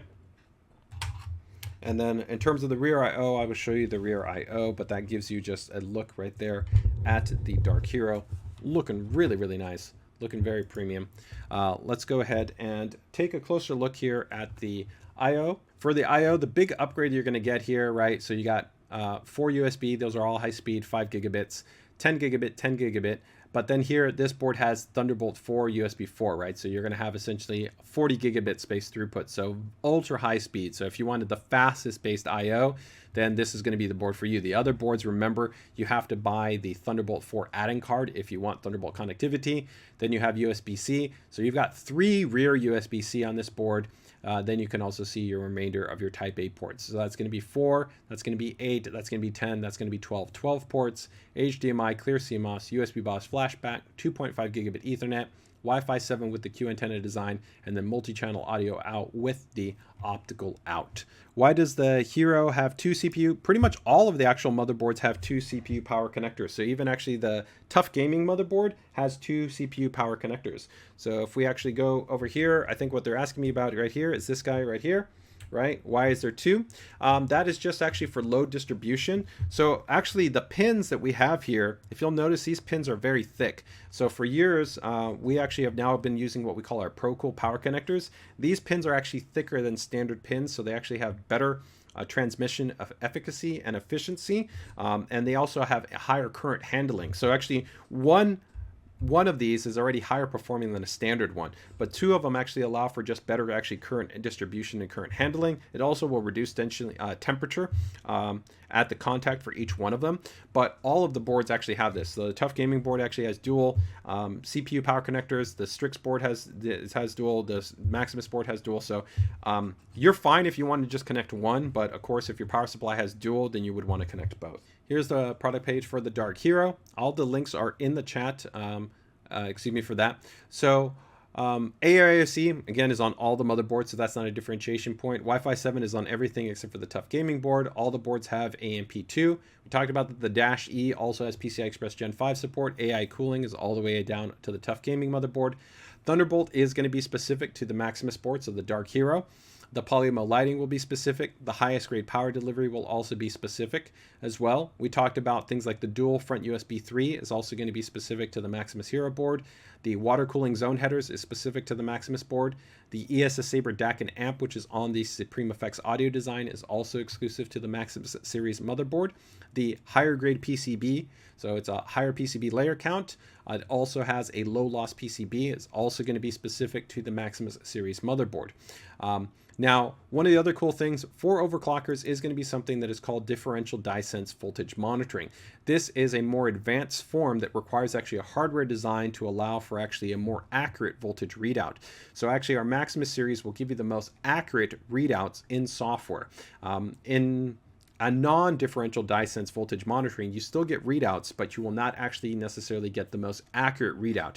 Now, ideally, you would still, the most accurate form will be directly through a contact, or actually even potentially even more advanced than a multimeter probe would actually be utilizing an oscilloscope. But most people don't have access to that. Most people don't want to go through the complexity of that. So this is essentially kind of a bridge between to, again, give more accuracy. And this just allows you to be also more efficient with the voltages that you're supplying. With the more accurate readout, you can actually be more tailored to actually giving less voltage when you need or more voltage when you need it because of the actual more accurate readout. This is exclusive to the Maximus series boards, and actually really across the industry, I don't know actually any other boards that openly actually do differential dye sense voltage monitoring, and it's been a hallmark for Maximus boards for years. So again, this is another differential outside of just like the power delivery design, where we talk about things like, you know, the high quality components that we have on there, whether they're power stages, whether they're the inductors, whether it's the capacitors, the PCB design, that is going to be a specific difference.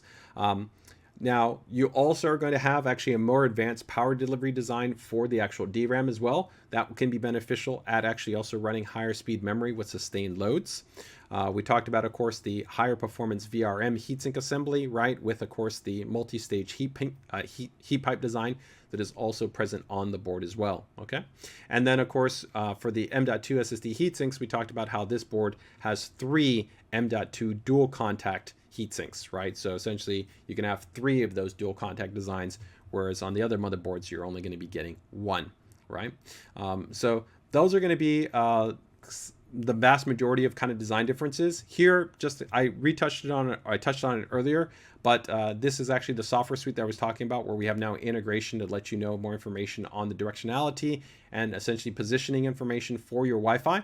So you can actually help to know, hey, do you need to actually rotate it? Do you need to actually make an adjustment so that you can get better performance? So all that is baked in now as part of kind of the Q antenna and the Wi-Fi experience. So some really, really nice items there. Okay.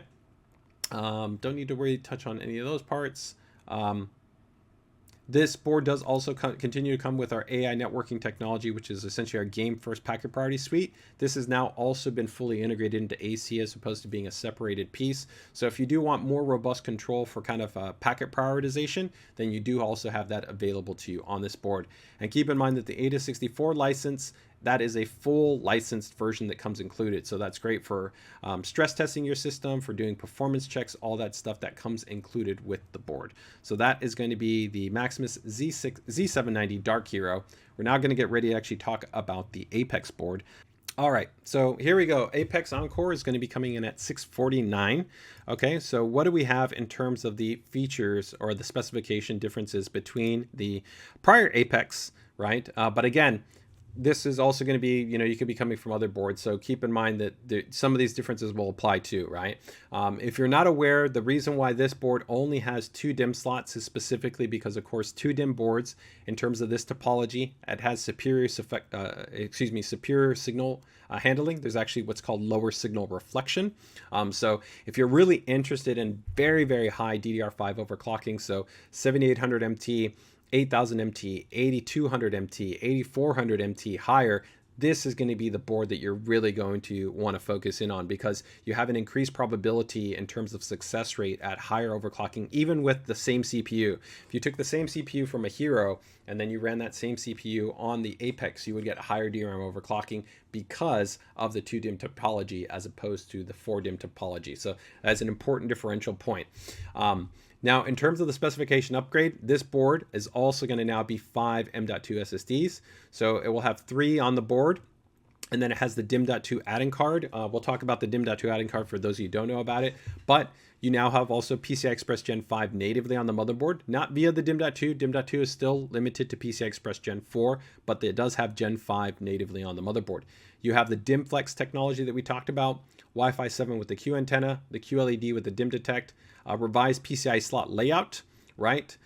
Which I also think is advantageous right here. I'll show you actually one of the advantages right here. But one of the main things you'll notice right here is that if you put in something like a 4090, this slot is still accessible, where in this configuration, only the bottom slot would have maintained availability. But here you could actually put a graphics card and then still have that slot and still have this slot available. So it actually allows for more flexibility with this slot layout configuration. So that is actually going to be, I'd say, a notable benefit as well. It is a reduction in terms of the SATA ports, right? This is going to be 4 versus 6. But again, here you have more M.2 SSDs, AEMP II, the reinforced USB 3 2.0 header, and then you also have the Intel software suite. So those are going to be all of the relative updates for the Apex. This is going to be right here, the Apex Encore box. All right. Show you guys the back there. a little bit. Just you got a picture of the board, you know, the Q antenna, power delivery. This is going to be one of the cool new things on the fan that we're going to talk about, the 2-DIMM topology design. So, and you'll see it's got that revised ID design, just a little bit of soft lighting right there in terms of course, that large VRM heatsink assembly, right? 2-DIMM topology, there's that DIMM.2 add-in card, right? The dual power connectors. There's some revisions on the fan connectors as well. I'll talk about that a little bit. The slot layout has gone ahead and also changed here. Now you'll see right here that there's an item in this picture, and then in this picture changes. And then what you actually have right here, this is actually going to be the fan bracket. So that fan bracket then can provide direct airflow for, of course, your DIMMs. It can also actually provide some airflow there to the DIMM.2, right? So that can also provide a benefit to, of course, high-performing M.2 based SSDs. There you can see a better example there of actually the fan bracket as actually it's attached, and right there. And this will actually support up to a 60 centimeter based fan. So it's quite nice there. And this also does have full integration in terms of the fan control software. So you still have full flexibility in terms of being able to go ahead and control the fan curve for that, okay? And there you can see the inclusion. There's the actual Q antenna, right? The extra thermal pad, the M.2 accessories, and then the actual fan bracket right there. Now you don't see the actual DIMM.2 adapter, but the DIMM.2 adapter also comes included with there, right?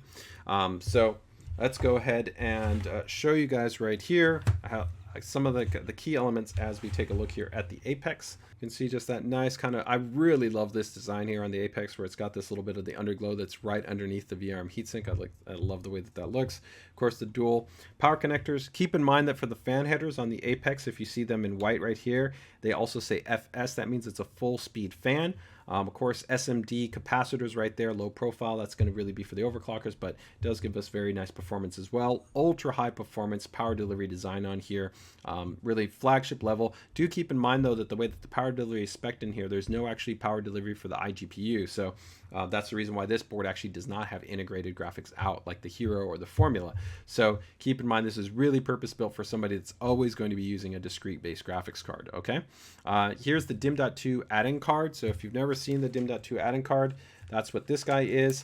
I think this is actually this is really nice for those that are actually going to do water-cooled builds, because one of the great things if you do a water-cooled build with this is that if you have a full loop and everything is up and running in your loop, you can use the DIMM.2 add-in card and you can add 2 M.2 SSDs, and you can literally just install it like you were installing memory onto your system, right? And you don't have to drain your loop, you don't have to replumb it, you don't have to do anything, right? Where normally, of course, if you install your M.2 SSDs, probably you're going to have one primary which gets installed here, right? So you can always have access to that. But on some of the other boards, that's where, like I was talking about, that actually like on the TUF Gaming or the ROG STRIX models, because of their slot layout positioning, they actually give you sometimes flexibility, which can be nice because you can still access certain slots. But here, some of the other slots are going to be restricted, especially if you have your GPU installed. But if you notice here, even if you have something that's obstructing access to there, that's the great thing about the DIMM.2 SSD design, right? Is that literally I can just remove that, install my up to two M.2 SSDs, PCI Express Gen 4, and they slot directly into that. So that's a really great innovation that we, of course, have now had for years. Of course, you have all your OC-centric level controls that are going to be on there, which I'm not going to dive into those because those are all very niche-based controls. I will touch on some of the things that I do think a lot of enthusiasts can still benefit from. Of course, you still have your standard start button. You have your flex key, which you can remap to different items. You got your 20 gigabits USB right there. You got, of course, the PCI Express release mechanism, right, with our Q release design. You have, of course, an internal USB 3 header right there. As you scroll down, move a little bit further, you got your water cooling zone headers that are going to be also on here. Now this board, it does actually have a dual BIOS design. The cool thing about having a dual BIOS design is there's actually 2 independent ROMs. So if you want to be able to have one ROM with one version and then another ROM with another version, you can actually do that. So if you want to run like a specific overclock parameter under one ROM and test it, and then you want to have maybe a full stock parameter, you can do that, and you can actually toggle between the 2 BIOSes. Pretty much all the other motherboards are going to have just one single ROM, so they have just one BIOS. But this motherboard actually has two BIOS chips on board, so you can actually have two independent different versions. I really love having that, especially just as a performance tuner, as an overclocker. I love having the dual BIOS design. You also then have another USB 3 header that's going to be in here. So this board, even though it's an XOC-centric board, you can still see that you have two front USB 3 headers. This is great for higher end chassis. You have the PCIe alteration mode switch, which is also on this board, right? And as I noted, up to 5 M.2 SSDs here. This one also has the dual PCI Express Gen 5 slots that are going to be on here. Supreme Effects audio design on this board is still high-grade audio design, but it is not like the Hero. The Hero has a higher grade design where it has the ESS Saber DAC and AMP, where this board does not have the ESS Saber DAC and AMP, okay? So if you're wondering what it looks like if you install a large GPU, here we can put on a 4090, and you can still see right here that with the Apex, you could actually still have the actual fan bracket adapter. You still have actually access right here to this top slot, which is, this is a redesign compared to the prior generation. So you have right here, you can see there's M.2 SSD, M.2 SSD. This one's PCI Express Gen 5. You have an open by 4 right there that you have access to. You have the ability, you can put in your adapter, and then at the bottom you can still see you have another open slot that is available to you for expansion, along with all your other headers. So this new slot design, I think, even allows for more flexibility for kind of for builders or for enthusiasts. They want more flexibility for maybe adding something like a capture card, or maybe like I like doing on my builds. A lot of people don't really think about it, but I like using U.2 and U.3 versus M.2 because I can go with much higher capacities. You know, you can get a U.2, U.3 drive up to over 30 terabytes as opposed to having to stack multiple M.2 SSDs. But that is just something that I like. So having an open PCI Express slot that I have available to me, actually, I'm a big fan of. So that is going to be the kind of the slot layout redesign there that you see on the Apex. And then here, I'll just show you the little module right here. So give me 1 second to bring this up. So here you guys can see it's actually a larger than a standard fan. So a lot of times the fan assists were usually like a 40 centimeter. This is actually a 60 centimeter base fan. So it's actually a larger fan. And if you actually take a look right here, you'll see there's kind of the fan, and here's the DIMM.2, and here's the memory. So the fan actually is directly providing airflow to both the DIMM.2 and also to the DRAM. So you would actually be able to benefit in terms of providing airflow to both of those devices. So essentially your DRAM as well as your M.2 SSDs that would be installed onto the DIMM.2 add-in cards. Now keep in mind that the DIMM.2 add-in card does have a heatsink, so this is a heatsink and this is a heatsink, and there's thermal pads. Plus you also might have like intake airflow that's coming from your top of your chassis.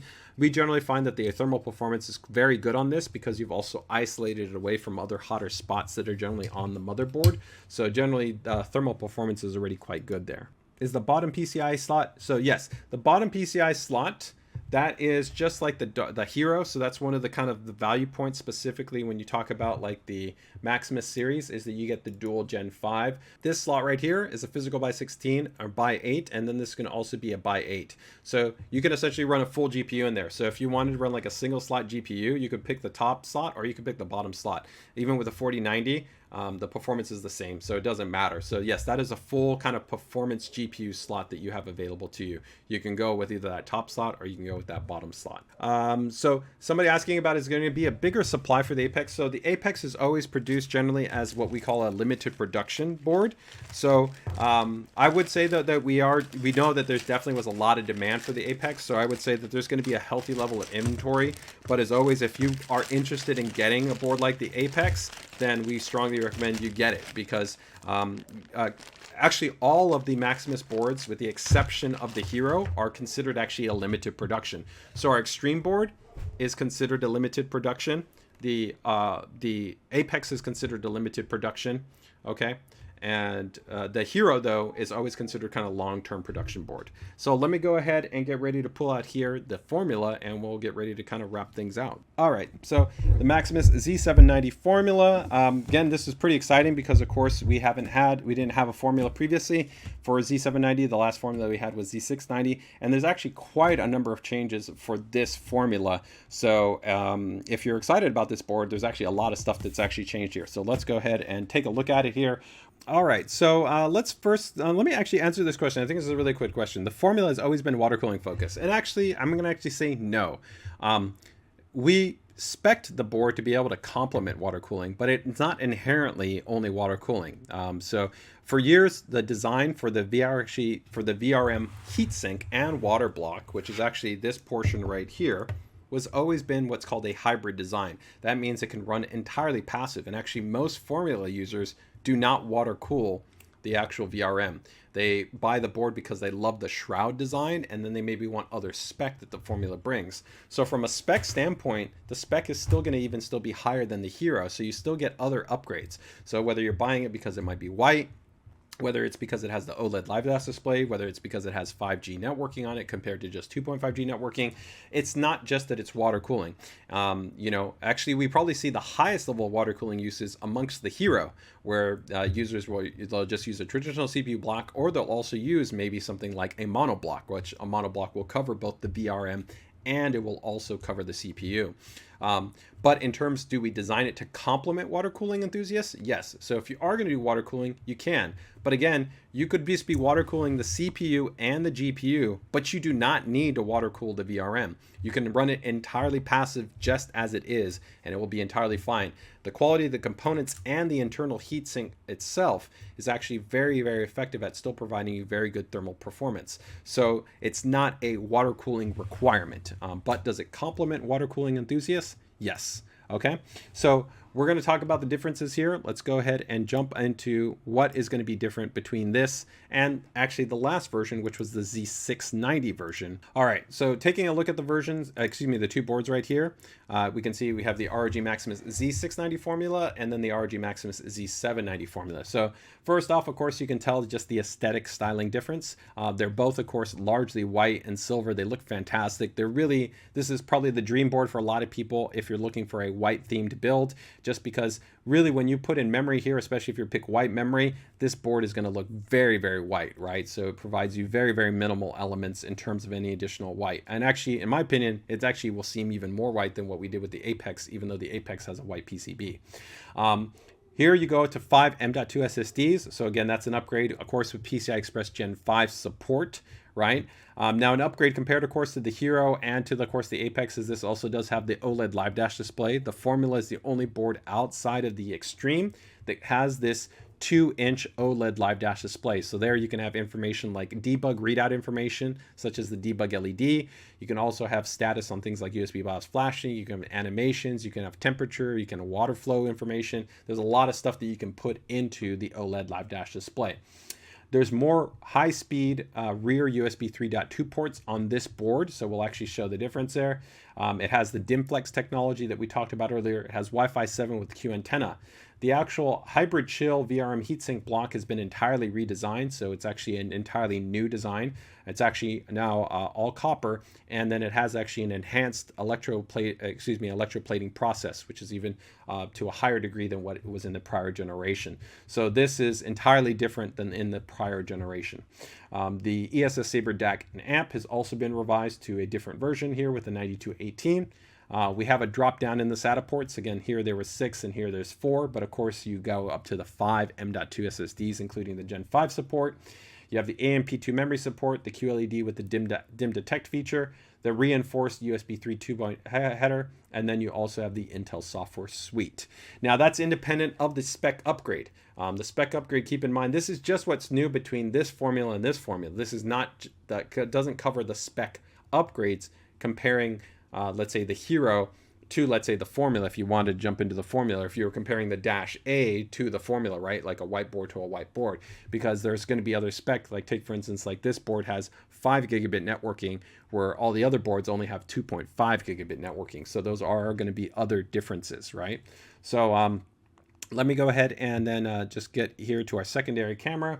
We'll go a little bit of a closer look at the board. Yes, so Tracy is asking the DRAM validation. Yes, so we have actually done high-speed validation on this, but as always, keep in mind that you're going to have variability when it comes to the quality of the memory controller, defining what's the kind of the maximum speed for memory that you can get. So even though we can validate to a certain speed, it doesn't necessarily mean that your CPU's memory controller will be able to do that speed. In terms of what we've done on the formula has been validated for 8000 MT plus, but yes, the apex is even higher. So overall, you'll find that these Z790 refresh boards are validated to even a higher DDR5 memory spec than in our prior generation boards. And that's also just in general an upgrade from Z690 to Z790. The signal topology was improved from Z690 to Z790 as a whole. So you actually had generally gen on gen, even with the same CPU, a higher level of DRAM scaling, usually in the range of somewhere about like 400 to 600 plus MT. So if you might have seen like a limit before, like around 7,000, maybe the other boards would get you closer to about like 7,600. So nominally there was also improvements. But keep in mind, all the Maximus boards have higher grade PCBs, low loss PCBs, higher layer count than also what you would see like on Strix or on the TUF Gaming series. But you can see that really nice, clean, integrated RGB lighting design. You can see the actual OLED live dash display, that 2-inch OLED live dash display. You got the dual CPU power connectors that are going to, of course, be on here. You can see, just like the Hero, we have the grouped fan connectors. You can also have, of course, the debug LED. But keep in mind, the OLED live dash display can actually give you debug readout information. You've got the USB-C, which also supports the 60-watt charging. Then you, of course, have the corresponding PCI power connector for the 60-watt charging. You do have the ejection mechanism there, so you have the actual PCIe Q-release design right there. You have the QLED with the DIMM DETECT technology that we talked about earlier. This is a massive just heatsink. This is a dual contact heatsink design as well. Just like the Hero and the Apex, this board also is going to have the dual PCI Express Gen 5 on this board. And just like the Hero, this is just one large, essentially M.2 heatsink, and you can remove that. And there are going to be multiple M.2 that are going to be dual contact, right? So that means, again, if you guys don't remember, we can show again, but the dual contact design essentially just means that the heatsink is on the is on both sides, on the top and on the bottom, right? So dual contact means right there, right, that we have, of course, the heatsink, and there's the thermal pad, and there's the heatsink and the thermal pad. As we move kind of all the way down right there, you'll see also you have the secondary front USB 3. So USB 3, then you have a USB 3. So you got the two right there, the PCI alteration mode switch, and the water cooling fan headers. Now for the VRM, right, this right here, the hybrid chill, again, you do not have to use this with water cooling.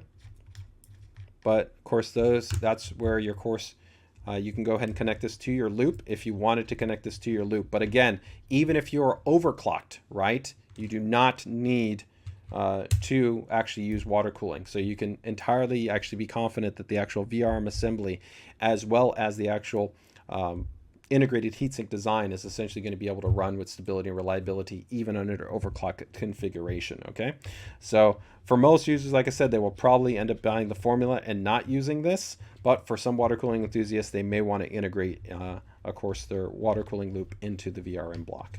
So why does the Z7 formula did not have EK branding? That's because this is actually our own in-house. It's not a collaboration. We continue to be a great partner with EK, so EK will keep working with us to have like block support on different motherboards and graphics cards, but the reason why it's not EK is because it's actually a different design. So this is, like as I noted, an entirely new design that is specific to the Z790 formula. So probably not recommended, but are you able to use a PCIe Gen 5 SSD with its own heatsink, or do you have to use the heatsink on the motherboard? The PCI Express Gen 5 M.2 SSDs, right, a lot of the higher performing ones will have their own heatsink. So generally most vendors, like Crucial Tape, for instance, with the T700, they sell one without a heatsink, and then they sell one with a heatsink. So we would always recommend that you would buy the one without the heatsink and then use our heatsink. Our heatsink is going to actually be much more dense than what would come from that manufacturer, so you would get better thermal performance. So my recommendation would be to always use our heatsink and to buy the M.2 SSD that does not come with a heatsink. For some reason, there's a drive and it only comes with the heatsink, then yes, you would actually have to remove the heatsink. The heatsink would actually have to be removed because there's no way to run both at the same time. Also, it would kind of break apart the kind of design motif, right? Because you know, this whole OLED dive dash display wouldn't look, you wouldn't have that there, right? Because you would have to remove it, and then you would be putting just that M.2 SSD. So an example right here, if we did that, let me go back here.